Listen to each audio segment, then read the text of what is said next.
शलाकया चक्षुरुन्मीलितं येन तस्मै श्रीगुरवे नमः।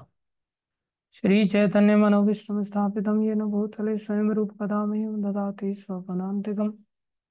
वन्देऽहं श्रीगुरुं श्रीयुतापनकमलं श्रीगुरुन् वैष्णवांश्च श्रीरूपं साग्रजातं सहगणा रघुनाथान्वितं तं सजीवं साद्वैतं सावधूतं परिजनसहितं कृष्णचैतन्यदेवं श्रीराधाकृष्णपदां सहगण ललिता श्रीविशाखान्वितं। हे कृष्ण करुणा सिंधु दीनबंधु जगतपते गोपेश गोपीकांश राधा कांत नमस्तुते। तप्त कांचन गौरंगी राधे वृंदावनेश्वरी वृषभानुसुते देवी प्रणमामि हरिप्रिय। वाञ्छाकल्पतरुभ्यश्च कृपा सिन्धुभ्यैव च पतितानां पावनेभ्यो वैष्णवेभ्यो नमो नमः। जय श्री कृष्ण चैतन्य प्रभु नित्यानंद श्री अद्वैत गदाधर शिवासादि गौरभक्त। हरे कृष्ण कृष्ण कृष्ण हरे हरे, हरे राम राम राम हरे हरे, हरे कृष्ण कृष्ण कृष्ण हरे हरे, हरे राम राम राम हरे हरे, हरे कृष्ण कृष्ण कृष्ण हरे हरे, हरे राम राम राम हरे। गुरुवे गौरचंद्राय राधिकाय तदालय कृष्णाय कृष्ण भक्ताय तदभक्ताय नमो नमः।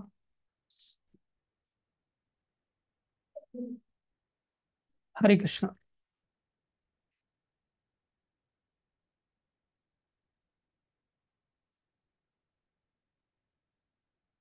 सबका हार्दिक अभिनंदन है, स्वागत है। गुरु वैष्णव की दया से हम लोग चैतन्य शिक्षा शास्त्रम की चर्चा कर रहे हैं, जो परम करुणा में भगवान श्री चैतन्य महाप्रभु ने संसार के जीवों का, विशेष रूप से मेरे जैसे कलयुगी जीवों का ध्यान रखते हुए सारी शिक्षाएं बहुत शॉर्ट में दे दिया। और उसका पहला श्लोक हम ऑलरेडी चर्चा कर चुके हैं। चेतु दर्पण मार्जनम भव महादावाग्नि निर्वापनम श्रेय कैरव चंद्रिका वितरणम विद्यावधू जीवनम आनंदामबुधिवर्धनम प्रतिपदम पूर्णामृतास्वादनम सर्वात्मस्नपनम परम विजयते श्री कृष्ण संकीर्तनम। श्री कृष्ण संकीर्तन जो कि इतना बड़ा वरदान देने वाला है, 7 फलों को देने वाला है, जिसकी महिमा इतनी उत्तम रीति से भगवान ने बताया। कृष्ण नाम में और कृष्ण में कोई अंतर नहीं है। कृष्ण नाम संसार के सब जीवों के लिए सहज उपलब्ध है।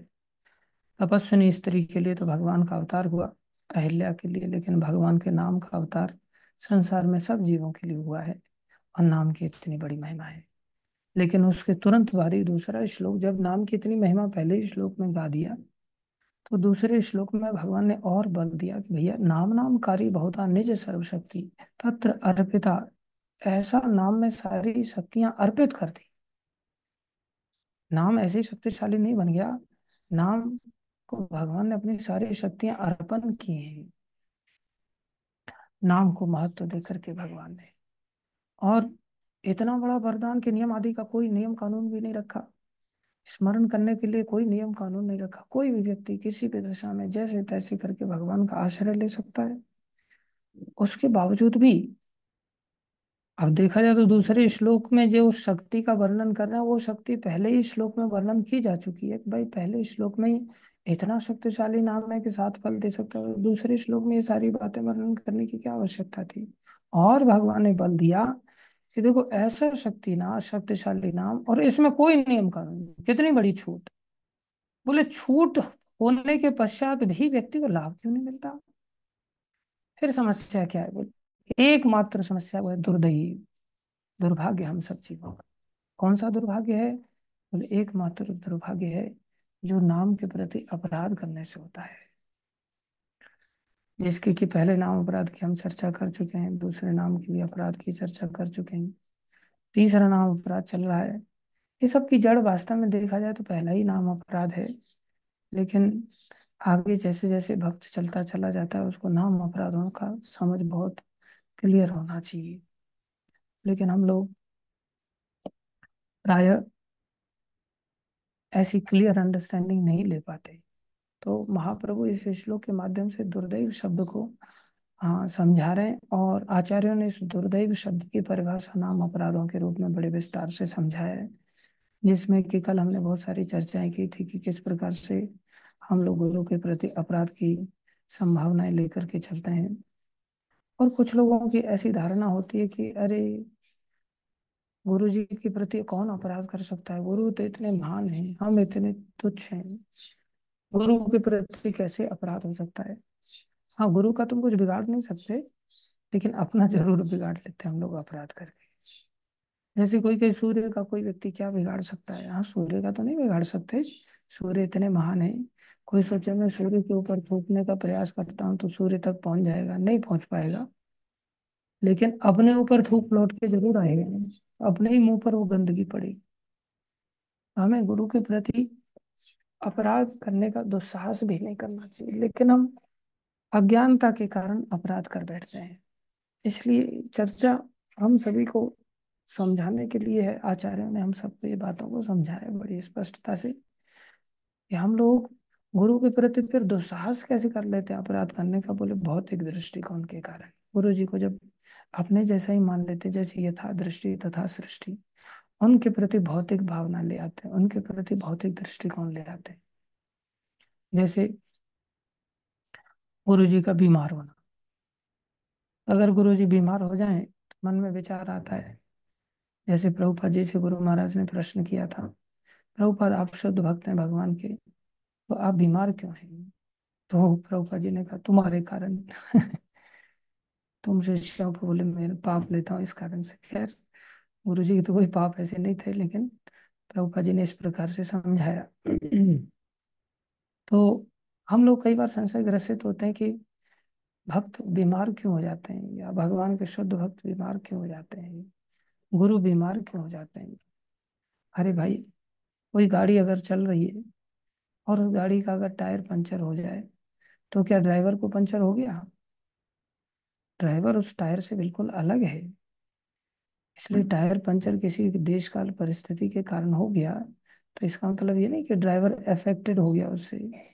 हाँ, ड्राइवर किसी पर दया कर रहा है तो अफेक्टेड है। ड्राइवर अगर दया नहीं कर रहा, अपने आप में संतुष्ट है, उसको थोड़ी रहा है व्यक्तिगत रूप से टायर पंचर हुआ है, लोगों को लेकर के जा रहा है तो उसको थोड़ा चिंता होगी कि भाई मैं इनको लेकर के नहीं जा पा रहा हूँ, टायर पंचर हो गया है।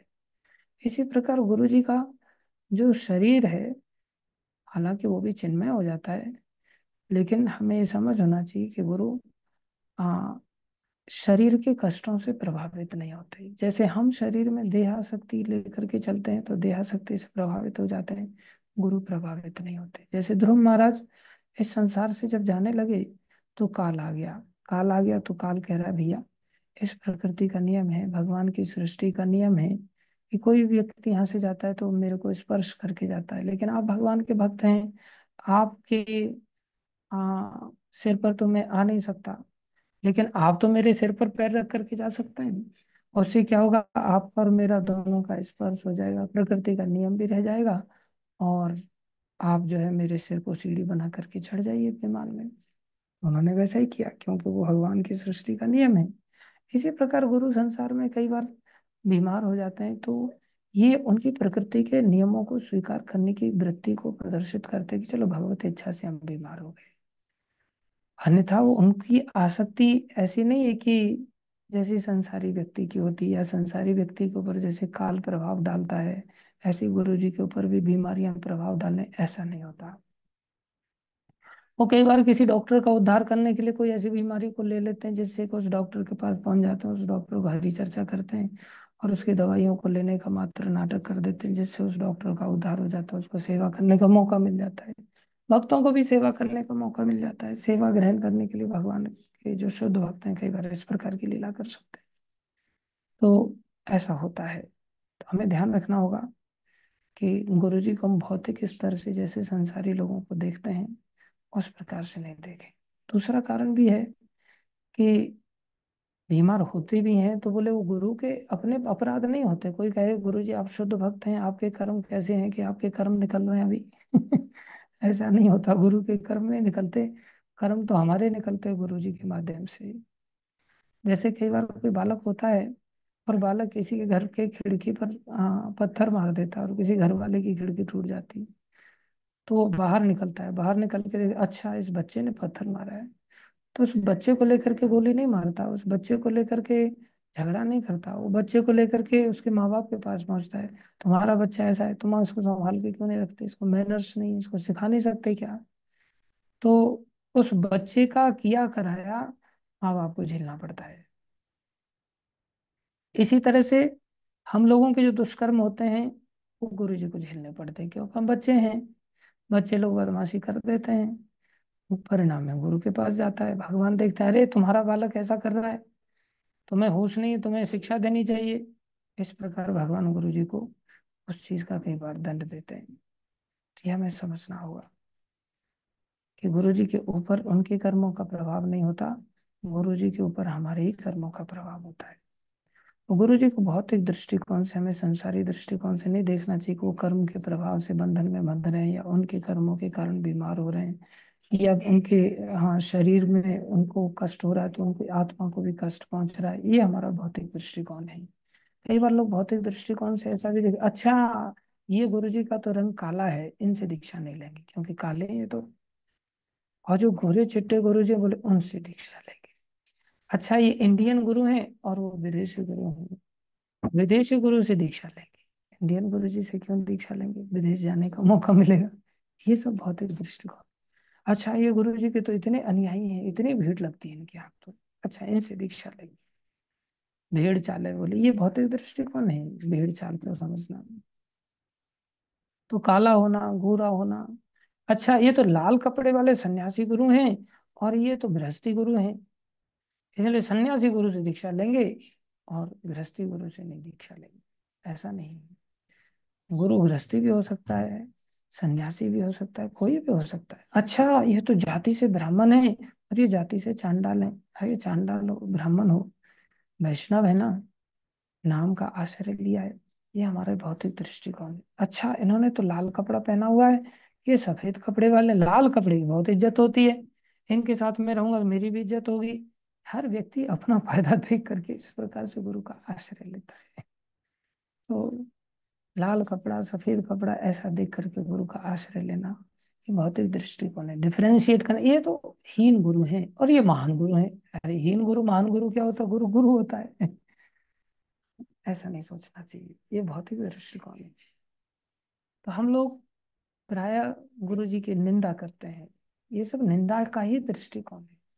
हम नहीं समझ पाते कि भैया गंगा जी हैं, चाहे उनमें फेन उठे या उनमें लाश बह करके आए या उनमें किसी भी प्रकार का कालापन या मिट्टी वगैरह दिखाई दे समय समय पर, ये समय के खेल हैं। जब बरसात हो जाती है तो गंगा जी में मिट्टी दिखाई देती है, कोई व्यक्ति छलांग लगा करके मर जाता है तो लाश बन करके बह करके आती है, कहीं ऊपर से पानी नीचे की ओर आता है तो उसमें झाग उठते हैं। सोचे इसमें तो झाग उठ रहे हैं, बड़ा गंदा पानी है। नहीं, गंगा जी समर्थ को नहीं दोष गोसाई, रवि पावक सुरसरी के नाई। समर्थशाली जो लोग होते हैं उनको किसी भी प्रकार से दोष की बुद्धि से नहीं देखना चाहिए। लेकिन हम लोग, हाँ, आसानी से मानते कहाँ हैं। प्राय हम सभी इस प्रकार से अनादर करते हैं और गुरु जी को भौतिक दृष्टिकोण से देखने के कारण अपराधी बन जाते हैं। हमें इस बात को बहुत ध्यान से समझना होगा। और गुरु जी जिसके साथ जैसा भी व्यवहार करें, हमें चाहिए कि हम अपने प्रति जागरूक रहें, अपने प्रति हम अपने आप में प्रयास करें कि हमें कैसे आश्रय लेना है। हमें अपनी प्रसिद्धि के लिए आश्रय नहीं लेना चाहिए कि भाई मैं इन गुरु जी का चेला बन जाऊंगा तो मैं भी बहुत फेमस हो जाऊंगा, नहीं। एकलव्य ने ऐसा दुस्साहस किया था। एकलव्य ने देखा पांडव लोग, कौरव लोग द्रोणाचार्य के शिष्य हैं, इसलिए पूरी दुनिया में इनका नाम फैलता जा रहा है। था तो वो निषाद जाति का, वो भी चला गया द्रोणाचार्य के पास शिक्षा लेने के लिए, मेरे को भी शिक्षा दे। कई बार लोगों को क्या है, सीन कुछ होता है और दिखाया कुछ और जाता है टेलीविजन वगैरह में, या महाभारत जैसे जो सो कॉल्ड सीरियल चलते हैं, कई बार उनमें वास्तविक घटना कुछ और होती है शास्त्र में, लेकिन दिखाया किसी और तरह से जाता है, जो जैसा होता है उस प्रकार से दिखाता है, लेकिन हमें आचार्य समझाते हैं। तो जो एकलव्य था निषाद जाति का था। ये निषाद जाति हस्तिनापुर का विरोध करती थी, हस्तिनापुर की सरकार का विरोध करती थी। अब हस्तिनापुर में साधारण लोग थोड़ी बैठे हुए थे, पितामह भीष्म जैसे, विदुर जी जैसे महान महान भक्त लोग बैठे हुए थे। महाराज शांतनु का शासन चलता था, लेकिन निषाद जाति होते हैं बुद्धू लोग, कई बार वो टैक्स भी नहीं देते, और कोई टैक्स लेने के लिए आए तो उल्टा लड़ने के लिए सामने आ जाते हैं। ये निषाद जाति के ऐसे लोग थे जिन्होंने सरकार का विरोध किया था, तो द्रोणाचार्य ने मना कर दिया, भाई मैं तुम्हें शिष्य नहीं बना सकता, मैं तुम्हें शिक्षा नहीं दे सकता। तो उसने क्या किया, मूर्ति बना लिया, और मूर्ति बना करके चुपके से जैसे तैसे करके उसने सारी शिक्षा ग्रहण कर लिया। और अचानक से रात को प्रयास करता था, एक दिन कुत्ते ने देखा उसको, अंधेरे में कौन तीर चला रहा है, तो कुत्ता आ गया वहां पर, कुत्ता भौंकने लग गया। अनजान व्यक्ति के ऊपर कुत्ता तो भौंकता ही है। ये चोरी छुपे ऐसा कार्य करता था।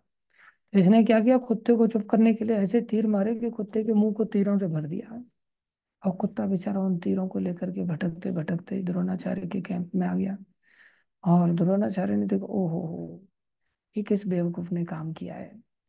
तो पीछे पीछे कुत्ते का पीछा करते हुए एकलव्य वहां पहुंच गया। तब द्रोणाचार्य को पता चला, अच्छा ये तुम्हारी करतूत है, दिखा दी तुमने आखिरकार औकात। तुम शूद्र हो, तुम्हारे पास बुद्धि का स्तर बहुत कम है, तुम्हें अगर शिक्षा दे दी भी जाए तो तुम लोग केवल उसका दुरुपयोग करोगे। ये तुमने अच्छा नहीं किया। तुमने किससे शिक्षा ली है? तो बोले, गुरुदेव आप ही से शिक्षा ली है मैंने तो। अच्छा, तो दक्षिणा भी देनी होती है? बोलिए क्या दक्षिणा देना? चढ़ा दिया उसको, चढ़ गया वो चने की झाड़ पर। बोले तुम्हारा अंगूठा दे दो। अगर तुम शिक्षा का सफलता चाहते हो, तो उन्होंने अंगूठा ही ले लिया उससे, जिससे वो तीर चला ना पाए। ये भी गुरु के द्वारा कल्याण ही था, लेकिन लोग नहीं समझते।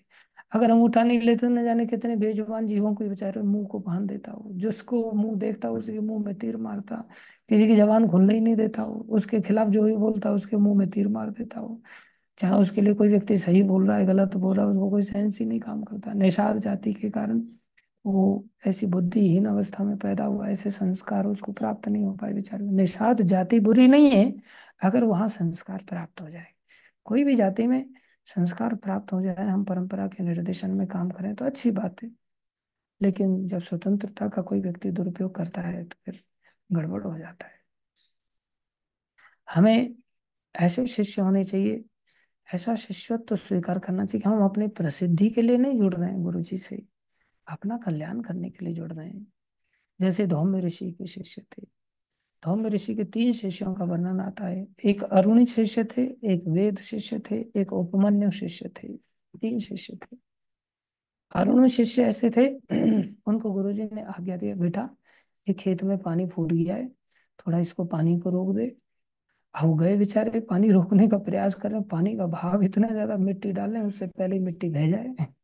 लाख प्रयास करते करते थक गए। सोचे गुरुजी ने बोला है, कैसे? ऐसा नहीं कि भाड़ में जाए गुरुजी और भाड़ में जाइए पानी, मेरे बस की बात नहीं, गुरुजी ने तो मरने का काम दे दिया है। नहीं, उन्होंने क्या किया, नहीं रोक पा रहे मिट्टी से तो बेचारे खुद ही लेट गए, और खुद लेट करके पानी को रोक दिया उन्होंने। अब खुद अकेले लेट गए, पानी का बहाव इतना ज्यादा, पानी तो रुक गया, लेकिन मिट्टी कहाँ से आए? कौन मिट्टी डाले? दूसरा व्यक्ति होता तो मिट्टी डाल करके उस जगह पर मेड़ बना देता, लेकिन मिट्टी डालने वाला कोई था ही नहीं। सुबह से लेकर के शाम तक पानी में पड़े रहे।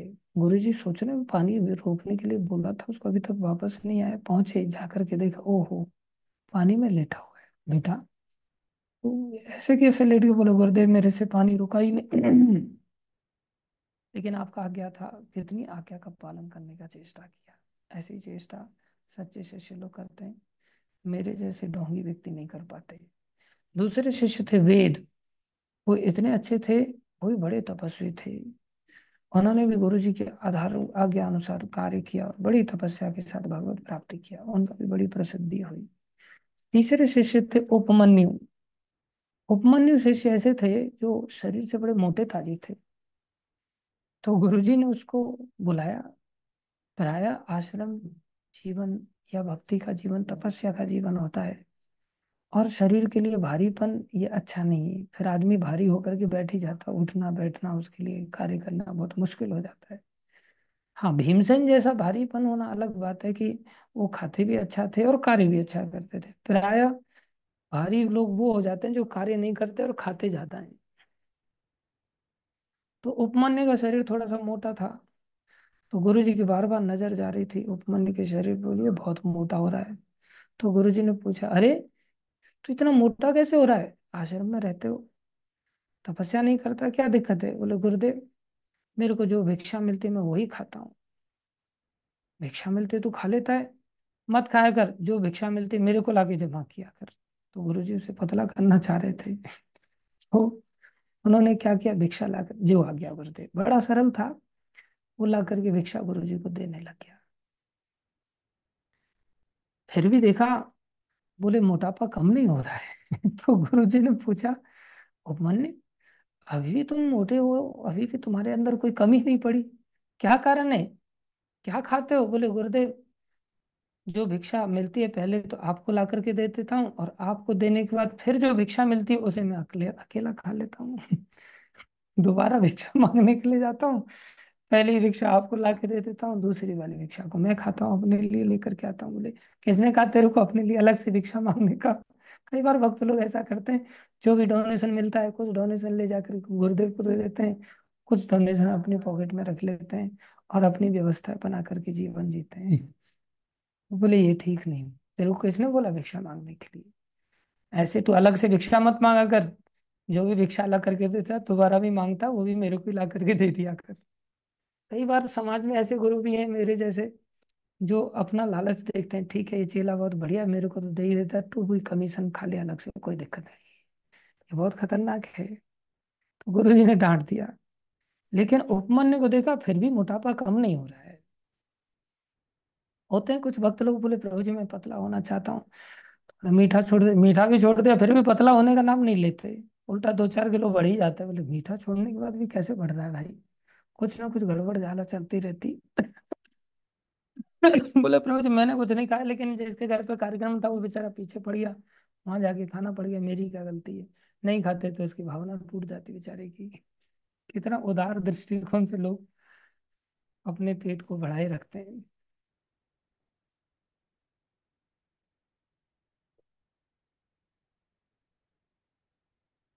बोले उपमन्यु तू अभी भी बहुत मोटा है, उन्होंने भिक्षा लेना छोड़ दिया था फिर भी। बोले तो अभी भी तेरा मोटापा कम नहीं हो रहा है, क्या दिक्कत है, क्या खाता है अब तू? बोले गुरुदेव भिक्षा तो सारी ला करके आपको दे देता हूँ, लेकिन गाय चराने के लिए जाता हूँ तो गायों का दूध मारता हूँ, और गाय के दूध की दया है कि कोई दिक्कत नहीं हो रही है। तो गुरु जी ने बोला, अरे मूर्ख, गाय का दूध तेरे लिए थोड़ी होता है, गाय का दूध ठाकुर जी के लिए होता है, भक्तों के लिए होता है, वैष्णवों के लिए होता है, गाय का दूध तो ऐसे मत पी लिया कर।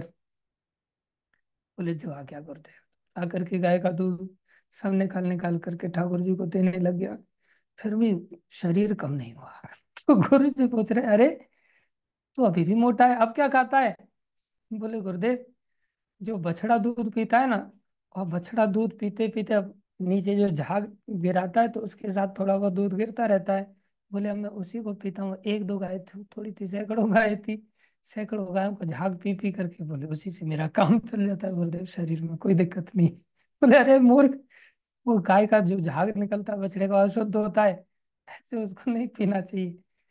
और गुरु जी उसे मोटे से पतला करना चाह रहे हैं कि ये तपस्वी बन जाए, जैसे तैसे करके भगवान की प्राप्ति इतनी मोटे शरीर से तो नहीं हो पाएगी। तो बोले गुरुदेव जो आ गया, तो आज्ञा पालन करने के लिए उसने वो भी पीना छोड़ दिया। फिर अब बेचारे को भूख लगी, जोरदार भूख लगी, होती है स्थिति भक्तों की, कुछ भक्तों को बहुत ही ज्यादा भूख लगती है। भगवान के जैसे भीमसेन थे, उनको बहुत ज्यादा भूख लगती थी। इनको भी भूख लगी तो सोचे कहाँ जाऊं क्या करूं, जंगल में रहते थे तो वहां देखा दूध जैसा भी कुछ और है क्या, तो आग होता है एक, जो शिव जी को फूल चढ़ते हैं जिसके, तो आग को कभी उसने तोड़ा तो देखा उसमें से दूध जैसा निकल रहा, तो उसको ही तोड़ करके पीने लग गया। और पी लिया तो कुछ ज्यादा ही पी लिया, तो बेचारा जहर के कारण उनकी आंखें चली गई, अंधे हो गए। अंधे हो गए, गाय चरा रहे थे तो अचानक से दैववश कुएं में गिर पड़े। लेकिन प्यार करते थे गुरुदेव, गुरुदेव अपने शिष्यों को लेकर के ढूंढने के लिए चले, उपमन्यु कहाँ चला गया, चिल्ला रहे उपमन्यु उपमन्यु उपमन्यु, नीचे से कुएं से, गुरुदेव मैं यहाँ हूँ। बोले अरे तू कुएं में कैसे गिर गया? क्या हो गया था तेरे को? बोले गुरुदेव मेरे को भूख लगी थी और मेरे से रहा नहीं गया। होते हैं कुछ चेले इस प्रकार से कि अब कोई रहा ही नहीं जाता तो क्या करेंगे, कुछ ना कुछ तो इकड़म तिकड़म लगाने की चेष्टा करते ही करते। बोले भूख लगी थी, रहा नहीं, मैंने दूध पी लिया, तो अचानक से मेरे को एक पेड़ में से दूध निकल रहा था। आपने झाग पीने के लिए तो मना कर दिया, तो एक पौधे में से दूध निकल रहा था, मैंने उसका ही पी लिया और मेरी आंखें चली गई। अच्छा बेटा, तूने इतनी निष्ठा से गाय का झाग भी नहीं पिया, भूख लगी थी, दूध भी नहीं पिया, भिक्षा भी नहीं ग्रहण किया, तुम्हारी निष्ठा से हम बड़े प्रसन्न हैं। और तुमने मजबूरी में जहर पी लिया एक प्रकार से, कोई बात नहीं। तुम एक काम करो, अश्विनी कुमारों का स्मरण करो। गुरुदेव में कैसी शक्ति होती है, गुरुदेव भौतिक संसार के स्तर पर नहीं होते। अश्विनी कुमारों का स्मरण किया जो देवलोक के वैद्य हैं। अश्विनी कुमार प्रकट हो गए। अश्विनी कुमारों ने उनको 2 लड्डू दिए, बड़े बढ़िया बढ़िया, और खाने पीने की तो अच्छी आदत थी। लड्डू दिए तो बेटा ये लड्डू खा। बोले ये मैं ऐसे कैसे खा सकता हूँ, इसको तो मेरे को गुरु जी को भोग लगाना पड़ेगा। गुरु जी को ऑफर करना पड़ेगा। बोले गुरु जी को ऑफर करने की जरूरत नहीं है, हम दे रहे हैं ना तेरे को, भगवान को भोग लगा हुआ है। बोले नहीं नहीं, गुरु जी की आज्ञा थी, कोई भी भिक्षा प्राप्त हो तुम सीधा ग्रहण नहीं करना। बोले गुरु जी तो अपने गुरु जी को लगाते नहीं। बोले वो लगाए या ना लगाए, लेकिन मेरे को तो गुरु जी की आज्ञा मिली है, मेरे को तो उसी प्रकार से पालन करना पड़ेगा।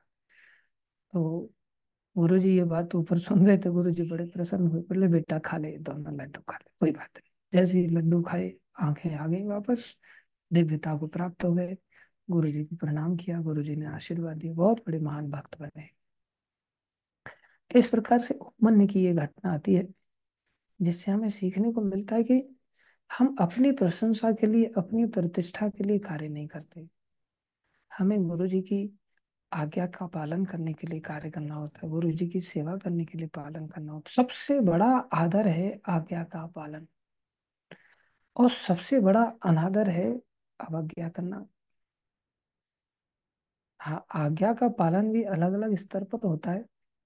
अब गुरु जी बोले जाओ बेटा कमरे की सफाई कर दो, तो एक मेरे जैसा धूर्त आएगा, वो मेरे जैसा तो नहीं, आज उत्तम मोहन नहीं दिखाई दे रहा है, उत्तम मोहन जैसा आलसी आएगा, और वो थोड़ा सा दो चार ऐसे झाड़ू में हो गई, गुरु जी सफाई हो गई।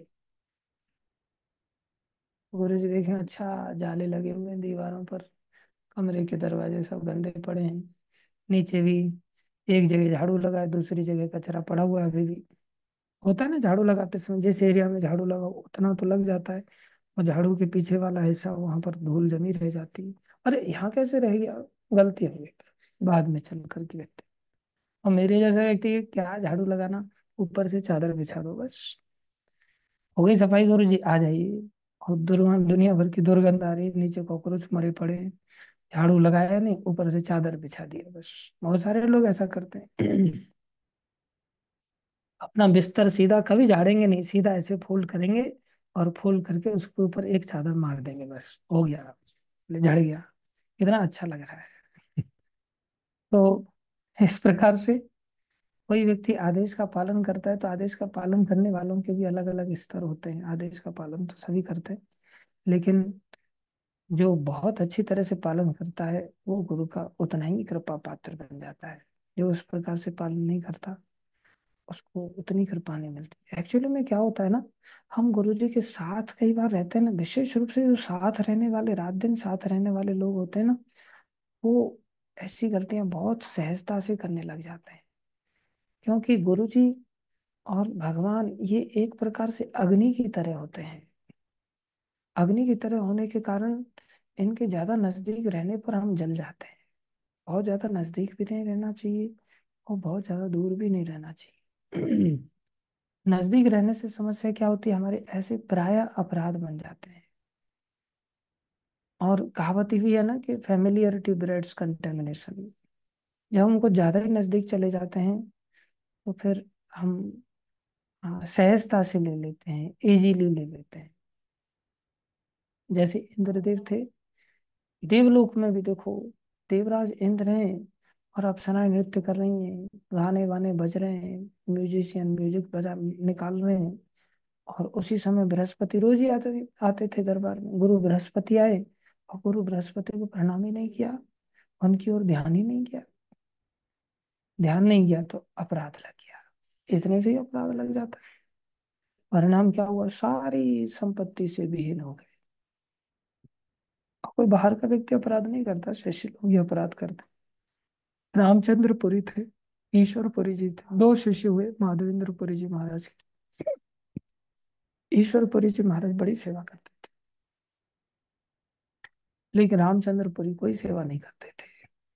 शिष्य तो बन गए लेकिन सेवा से कोई लेना देना नहीं। बहुत सारे लोग ऐसे शिष्य बन करके घूमते रहते हैं, लेकिन सेवा से कोई लेना देना नहीं, जी चुरा करके एकदम भाग जाते हैं मौका देख करके। तो फिर कृष्ण प्रेम का आशीर्वाद भी नहीं मिलता, सेवा करनी पड़ती है भाई।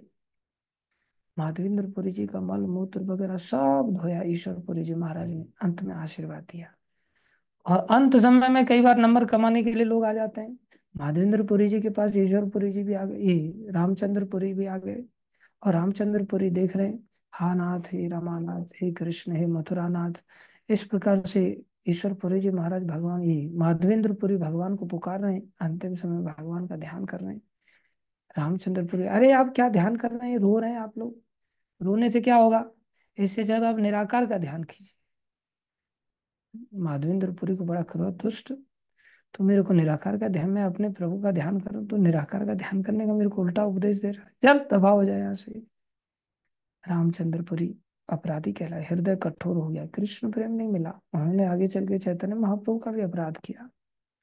एक अपराध, चोर चोर मौसेरे भाई, एक चोर दूसरे चोर को आकर्षित कर लेता है, ऐसे एक अपराध दूसरे अपराधों को जन्म देता है। हम वैष्णवों के प्रति फिर आगे चल के अपराध करते हैं, वैष्णवों के प्रति अपराध करते तो गुरु जी तक पहुंच जाता है, गुरु जी के प्रति अपराध करते तो वैष्णवों के अंतर्गत पहुंच जाता है, फिर अपराधों की लाइन लग जाती है। इस प्रकार से हमें बहुत सावधान रहना होता है कि अपने आप को हम सेवा में लगाएं गुरु जी।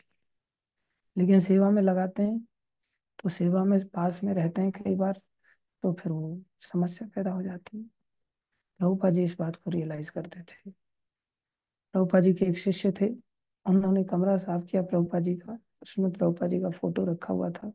उसने कमरा साफ करके फोटो उल्टा का उल्टा ही रहने, फोटो उल्टा करके रखा हटा करके और फिर वहीं छोड़ दिया। प्रभुपाद जी आए, प्रभुपाद जी ने, देख तूने कैसी सेवा किया है। अरे कम से कम चीजों को फिर से संभाल के रखना तो होता है ना। कई बार हम लोग भी साफ सफाई करते हैं, सब चीजों को बाहर निकाल करके रख देते हैं, और कमरा इतना साफ करते हैं कि चीजों को ही साफ कर देते हैं, और बाहर जाके दूसरे लोग साफ कर देते हैं, फिर चीजें ही गायब हो जाती हैं। वापस ले जाके, किसने साफ किया, तो बोले इसने साफ किया, बोले मैंने कुछ नहीं किया, मैंने तो झाड़ू पोछा लगाया, मेरे को नहीं पता कहाँ क्या चीज रखी थी, कैसा था क्या था। बोले ये सब अपराध हो जाते। प्रभुपा जी के पास एक शिष्य भागवतम लेकर के आया, तो वहां पर प्रभुपा जी की किताब में लिखा हुआ था ऐसी भक्ति वेदांत। प्रभुपा जी ने कहा ये क्या लिखा है, जहाँ कहीं भी मेरा नाम आए तो हिज डिवाइन ग्रेस ऐसी भक्ति वेदांत स्वामी प्रभुपाद आना चाहिए। तो दोबारा लेकर के बोले ऐसी भक्ति वेदांत स्वामी प्रभुपाद, हिज डिवाइन ग्रेस लगाया ही नहीं, क्योंकि साथ में रहते रहते लगता ही नहीं कि अब ये डिवाइन ग्रेस है, ऐसा लगता है हमारे जैसे ही है। तो कई बार गुरुजनों के साथ रहते रहते हम लोग ऐसी ऐसी गलतियां करने लग जाते हैं। एक शिष्य तो आकर के कहता है, प्रभुपाद क्या गुरु पूर्ण होते हैं, गुरु प्रभुपाद जी हैं। और डायरेक्टली न कर पूछ करके इनडायरेक्टली पूछ रहा है, क्या गुरु पूर्ण है। तो प्रभुपाद जी ने क्या उत्तर दिया, बोले आज तक मेरे जीवन में कोई ऐसा क्षण नहीं है गया होगा जिस क्षण मैंने कृष्ण को भुला दिया हो। अब प्रभुपाद जी ने भी इनडायरेक्ट उत्तर दिया कि जो कृष्ण को हर समय याद रखता है वो अपने आप में पूर्ण है, क्योंकि कृष्ण उसके हर समय साथ हैं। लेकिन जब गुरु वर्तमान में होते हैं, भक्त लोग वर्तमान में होते हैं, तो कई बार हम उनको महान नहीं समझते, हम सोचते हैं जो पहले हो चुके ना वो महान है, वर्तमान में ना वो महान नहीं।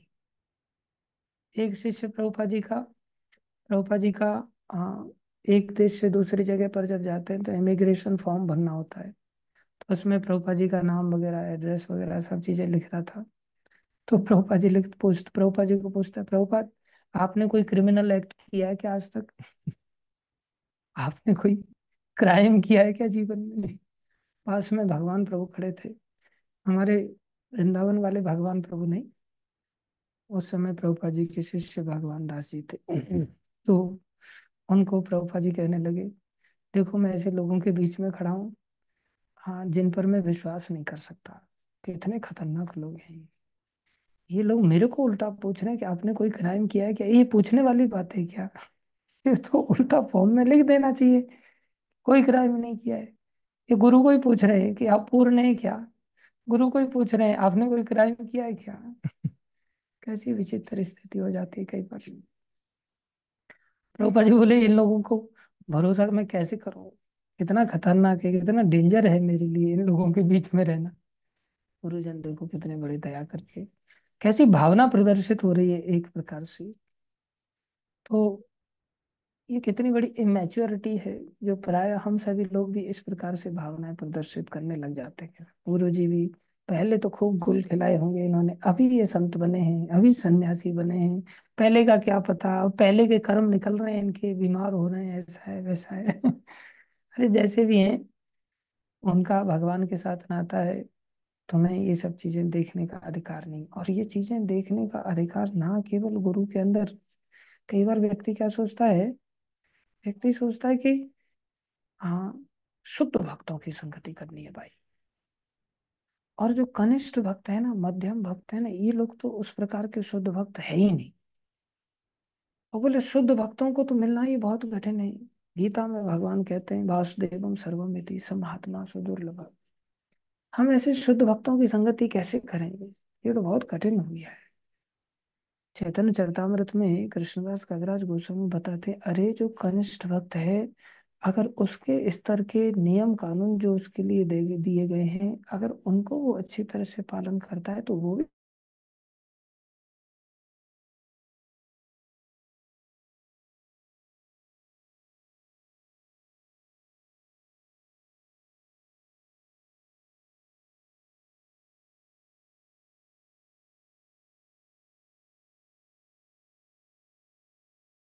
करके अपने उस स्तर के विधि विधानों का पालन नहीं करता, तो वो शुद्ध भक्त नहीं कहलाएगा। बाकी कनिष्ठ हो, मध्यम हो, उत्तम हो, हर व्यक्ति शुद्ध भक्त हो सकता है, बशर्ते उसके स्तर के नियम कानूनों का वो अच्छी तरह से पालन करे। और ये सब कौन बताते हैं? गुरु जी बताते ही नहीं ना। गुरु जी के शिष्य बन करके गुरु द्रोही बन जाते हैं प्राय। बहुत सारे लोग गुरु जी की निंदा ही करना चालू कर देते हैं। गुरु जी पक्षपात करते हैं, गुरु जी ऐसा करते हैं, गुरु जी ने वैसा किया। ये क्या है? बोले गुरु जी की निंदा है। ये गुरु द्रोही कहलाते हैं। कुछ लोग गुरु भोगी बन जाते हैं। गुरु जी के पास दुनिया भर का पैसा आता है, वो गुरु जी के साथ रहेंगे, थोड़ा पैसा हमें भी मिल जाएगा, या आश्रम के इंचार्ज हम बन जाएंगे, या गुरु जी जिस गाड़ी से घूमने को आगे चलते हैं हम भी उस गाड़ी में घूम पाएंगे। तो ये क्या है गुरु जी की? गुरु जी के नाम पर मंदिर से बोले हाँ गुरु जी खाएंगे, राजभोग की प्लेट दे दो। अब गुरु जी वो राजभोग खाते ही नहीं, फिर भी गुरु जी के नाम पर राजभोग की प्लेट ला ला करके खुद बैठ बैठ करके खाने लग जाते हैं। प्राय ऐसा किया जाता है। ऐसी घटनाएं आम होती। एक बार जुहू मंदिर के एक पुजारी ने, हाँ, हमारे गुरु महाराज को जुहू मंदिर में पूछा, महाराज आप कितने बजे प्रसाद लेते हैं? तो बोले मैं तो एक ही टाइम प्रसाद लेता हूँ, सुबह ले लेता हूँ, और राजभोग मिलता था 12 बजे के बाद। तो बोले आपके शिष्य लोग महाराज राजभोग की दो दो तीन तीन प्लेटें लेकर के आ जाते हैं, आपके नाम से लेकर के आ जाते हैं। तब महाराज को पता चला शिष्य लोग गुरु जी के नाम पर राजभोग उठा रहे हैं। तो उन शिष्यों को डांट पड़ी। उन शिष्यों में मैं भी एक शिष्य था। तो इस प्रकार से राजभोग खाने को मिल जाता है भैया। ऐसे कहते हैं गुरु भोगी। तीसरी कैटेगरी के लोग होते हैं, उन्हें कहते हैं गुरु त्यागी। ये गुरु धारण कर लिए हैं, लेकिन गुरु जी से कोई लेना देना ही नहीं। गुरु जी क्या हमसे अपेक्षा कर रहे हैं, गुरु जी की कोई आज्ञा का पालन भी करना है, गुरु जी को संतुष्ट भी करना है, कोई लेना देना नहीं। या सीधा मायावादी बन गए, गुरु जी ध्यान धारण किए और उसके बाद थोड़े समय बाद गुरु जी का त्याग करके मायावाद का आश्रय ले लिया। इस प्रकार से हम लोग गुरु त्यागी बन जाते। तो ये इतना आसान नहीं है कि हम गुरु जी का आश्रय उस तरह से ले लें। क्यों? दूसरी तरफ से क्यों आसान नहीं? क्योंकि गुरु भाई शासन करते हैं, डांट लगाते हैं, फटकार लगाते हैं। हम इतने ही महान होते तो फिर गुरु जी की शरण में क्यों जाना पड़ता? बिना गुरु के तो कोई रास्ता ही नहीं। जैसे हम कल बता रहे थे कि भाई गुरु जी के माध्यम से ही हम भगवान की प्राप्ति करते हैं। और जहाँ डांट पड़ती है, फटकार पड़ती है, बस उस संबंध को निभाना सबसे कठिन हो जाता है। कई बार भक्त लोग इतनी डांट फटकार नहीं लगाते जितनी डांट फटकार गुरु जी करते हैं, जितना शासन गुरु जी करते हैं। और जब गुरु जी शासन करते हैं तो हम सब शासन करना चाहते हैं, शासन सहना कोई नहीं चाहता। इसलिए इस अपराध से बचना बहुत मुश्किल हो जाता है।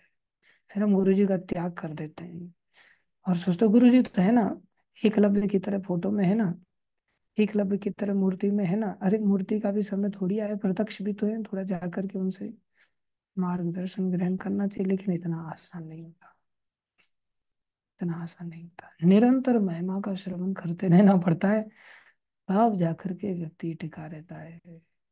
नित्य सानिध्य चाहिए, नित्य सत्संग चाहिए। और बहुत ज्यादा नजदीक भी नहीं जाना चाहिए, ये भी ध्यान रखना है। आ गए वो, ज्यादा नजदीक जाओगे तो वैसे चल करके भस्म हो जाओगे, इंद्रदेव की तरह फैमिलियरिटी हो जाएगी अंदर। बहुत ज्यादा दूर जाओगे, गुरु त्यागी की कैटेगरी में आ जाओगे। इसलिए बहुत बारीक लाइन है। कब हम गुरु भोगी हैं, कब हम गुरु त्यागी हैं, कब हम गुरु द्रोही हैं। जब गुरु जी हमें सैंक्शन नहीं करते हमारी इच्छाओं को, तब हम गुरु जी से द्रोह करने लग जाते हैं। उसकी तो सब इच्छाएं पूरी कर देते हैं। और मैं कोई बात रखता हूँ तो मेरी बातों को बस धड़ाक बोले तू गुरु है मैं गुरु हूँ, फटाक से काट देते गुरु जी। ऐसी स्थिति में हम गुरु जी के बारे में दूसरे लोगों के साथ चर्चा करने लग जाते हैं। ये इतना सहज नहीं होता। इसलिए बहुत मैच्योरिटी के साथ हमें शास्त्रों का आश्रय लेकर के इन चीजों को अपने दिमाग में बिठाना चाहिए। लेकिन इस अपराध से पहले पहले गुरु आश्रय तो ले ही लेना चाहिए, क्योंकि गुरु जी है ही नहीं तो गुरु अपराध की बात ही कहाँ से निकलेगी। इसलिए जैसे तैसे करके सबसे पहला काम गुरु जी का आश्रय लेना, और उसके पश्चात इन सब सावधानियों को बरतते हुए तीसरे नाम अपराध से बचना, कि हमें गुरु जी का अपराध नहीं करना है। जो भी नियम कानून गुरु जी ने दिए हमें अच्छी तरह से पालन करने की चेष्टा करनी चाहिए। धन्यवाद सभी का। समय हो गया है और हम आगे भी बढ़ना चाहते थे लेकिन नहीं बढ़ पाए, क्षमा चाहते हैं। शिल प्रभुपाद की जय, श्री चैतन्य शिक्षा अष्टकम की जय, श्री गुरु महाराज की जय, अनंत कोटि वैष्णव वृंद की जय, आप सब भक्तों की जय जय। हरे कृष्ण। प्रणाम सभी को।